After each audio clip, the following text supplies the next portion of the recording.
Ladies and gentlemen, Jehane Noujaim.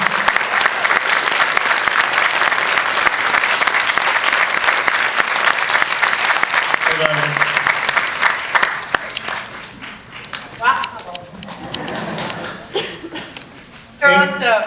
Absolutely. Well, thank you so much, first of all, for joining us. I know this is a crazy busy time for you, but a great time as well. And thank you for letting us play your film.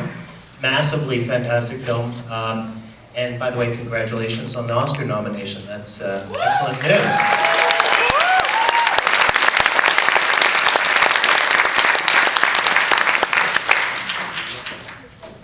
We're very excited. Excellent. We don't have a whole lot of time, so I'm going to throw it over to the audience. Now, we do have microphones out here. We have one up in the balcony and one downstairs.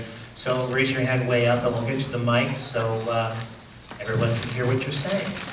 So first up, we have someone right there, please.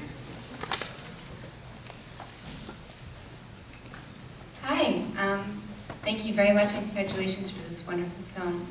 I just have a very simple question. I was wondering if you're still following a lot of the people who were featured in the film, Ahmed and Khalid and so on, and if you know what they were doing and what their thoughts were in the recent constitutional referendum.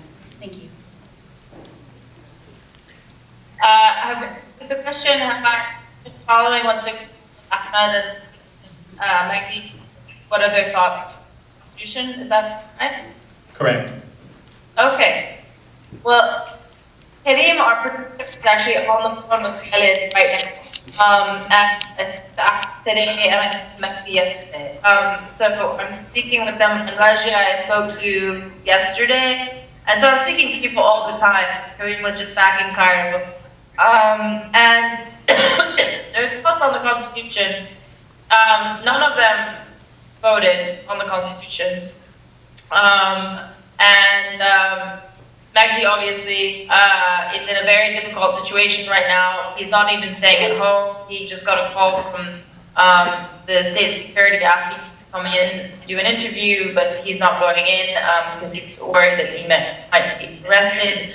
Ahmed is more optimistic about where things are in the country, even though he didn't vote on the Constitution. But he did say that he feels like this third wave is coming. He said this goes in waves, and you've seen that what's happened over the last 3 years is that people will not Egyptians will not live in a repressive state. And what's happened time and time again is that when a leadership has not answered to the demands of the people and not answered demands for economic freedoms and social justice and human rights and basically the most basic is really having food on the table and jobs, which is what young people are suffering from right now. And so if these are not being able to be delivered in the coming months, people will be back protesting again. Khalid again says this is a long process. In the United States, it took us 16 years between the revolution and the Constitution, and in France, it took 100 years of revolution. But, it's going to be a long process, and people are still on the front lines fighting in parts of government and on the street. So that's where our characters are at now. Rajia was probably the most likely person to have voted on the Constitution, but she decided not to because she's very against military trials for civilians, and that's still in the Constitution. Great. We have another question over here. The 6 people that you followed in the film were male, and yet there were obviously women in the background, and women who did from time to time get quoted in the film. Can you comment on that? Yes, this was a very difficult decision as a woman, as somebody who spent a lot of time, who grew up in Egypt among very strong Egyptian women, and Egyptian women played a very important role in this revolution. We actually initially started by following Khalid, Magdi, Ahmed, Rajia Amran, the human rights lawyer, Aida Al-Kashif, the young filmmaker, a young woman named Dina, who was she was a first-year college student at the time, So Bosette Hammond. So initially started following, 4 women, and I left out 4 women and 4 men. What happened was at a certain point in time, and this is the issue with Verite film, really you decide the story that you want to follow, and that was basically the use of the square, public space, as a political tool. And we found this interesting because this was also hitting on the zeitgeist at the time. There's squares that are being occupied from Rio to Greece to Kiev. Our film is showing in Kiev tonight, actually, to the protesters in the square, to the States. And so we really wanted to look at the square as a political tool and people inside of it and the use of that. Now, the issue that happened with the women that we were following was that at a certain point in March, April, Ida, the young filmmaker, decided that she was going to work on her filmmaking because she decided that her presence in the square was not accomplishing the goals that she wanted it to accomplish. Rajda was spending most of the time in prisons and in courthouses, and she's a fascinating film that we continue to follow and that we're actually working on now, but we realized that she's her own story and we needed to do that justice, and it's a story that mainly occurred outside the square. Dina actually disappeared for about 7 months before we found her again, and basically her parents forbid her from coming down back to the square. And Bosette Hammond decided to run for presidency. And again, we followed that story, and we're working on putting something together about her because she goes through, she leaves Cairo completely and went through Sahar. And we would love to follow all of these stories, and the women's story is crucially important. But we decided that it was so important they required other films to be made about them. Great. We have another question up in the balcony, I believe. Hi. I was wondering why you chose not to document the clearing of Rabah Square. And my second question also is... Yes, first of all, Karim... Sorry. Uh-oh. John, you froze. Hold on. Let's grab that.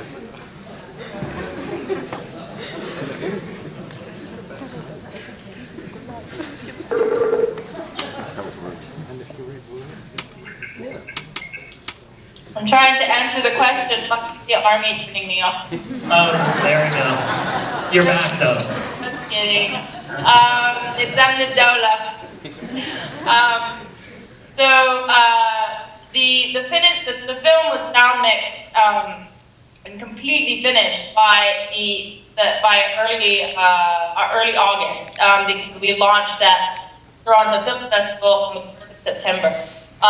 So this happened while we were in the sound mix. At the same time, there's been incredible, crucial news that have happened since the film finished. What we do at Rick Q&A, we encourage people to go to citizen journalist site Mussolini to follow up on what's going on. The other issue is that this is a character-driven film. So we followed Megdi a couple of times when he went into Rabah. This is before the massive clearing happened, the moment that you see him. Before Rabah became Rabah. Before Rabah really became Rabah. We were there before there were pharmacies and before it really even became quite a village. But Magdi most of the time was actually at Cairo University. And he wasn't there during the Rabah clearing that was the really violent one, where the atrocities were committed. So again, it's there are so many events that have happened and that will continue to happen. And our hope in making this film and making a character-driven film was to connect people to the human stories, to real everyday Egyptians from different backgrounds, where you could live with them and live through their experiences. And that's the choice we made stylistically from the beginning, and we had to stick to it because for us, we know very well that nobody owns this narrative, nobody owns this story. This is one of the most seminal events of modern history, and people will continue to make films about this and write about this for years to come. Our hope was to just be able to, in continuing to film through these people, through these characters, to give audiences a slice of what it was like to be in that moment, to feel it. And that's what cinema verite kind of is based on. So, but it's very hard when you feel so passionately about what is happening in the streets. And I mean, while we were in the middle of filming, for example, the massacre happened in Port Said with the ultras.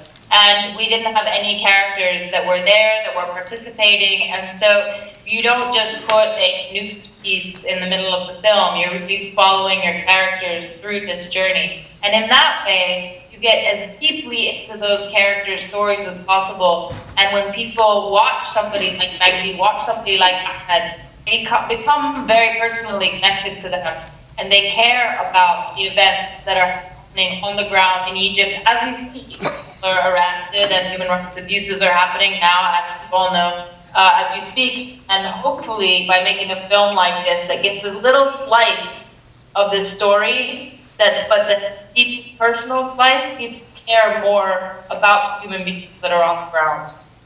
Excellent. I think we have time for a question upstairs, I believe. Yeah, so my second question was, are you planning to continue documenting events and possibly make another movie or another documentary? We actually, while we were filming, we got access to the presidential campaign, the Muslim Brotherhood campaign, the Shafiq's campaign, and Musa's campaign. So we filmed, we had 3 camera crews inside each campaign, and we're working on that footage now. As I said, we're working on something on Raji Oman. And in terms of continuing to film, we do have a couple of people on the ground still filming. A lot of people have asked us whether we were going to do a sequel to this, and we're figuring out how to manage that, because right now we're trying to release the film as best we can. We're 2 people, and we're open to collaboration. If anybody wants to collaborate with us, we would love your help. Or, if you can help anyone out in their own project, we'd love to. On that note, how do people connect with you? I mean, maybe you could direct people to your website, to your social media sites as well? Yes, and please give your thoughts on the film at #The Square. We're at The Square Films, so you can get in touch with us that way, and on our Facebook page, which is The Square Film Facebook. I'm sorry. And also there's something, if you enjoyed meeting any of the characters in the film, message them directly on Facebook. They get really excited when they hear audience and reactions, especially from different parts of the world. It really lifts their spirits. Right now is a very dark time in Egypt, so if you. We just had a group of young women come to the screening. They came up to me after the screening and said, listen, our families are sort of half. Like, my family half of the Nola, half, supporters, and another woman said a similar thing, that she had friends on both sides, and she said, the film to me made me remember that we're all human beings in the end, and this is about people and the struggle to write a constitution that protects all nations. And it's a beautiful personal story where you see Magdi and Ahmed caring about each other, loving each other deeply, even though they're from very different backgrounds. So they came up to me and they said, really, really want to show, where can we show it? Show it in Cairo as soon as possible, but you see Cairo. And we said, try and, write to the characters directly. So they wrote to Ahmed and Mehdi, and they were, the characters were very, very encouraged, and it really made a big difference to them. So thank you. Thank you. Well, no, thank you both for coming. And I'm going to give you one audience shot here before you disappear. Hold on.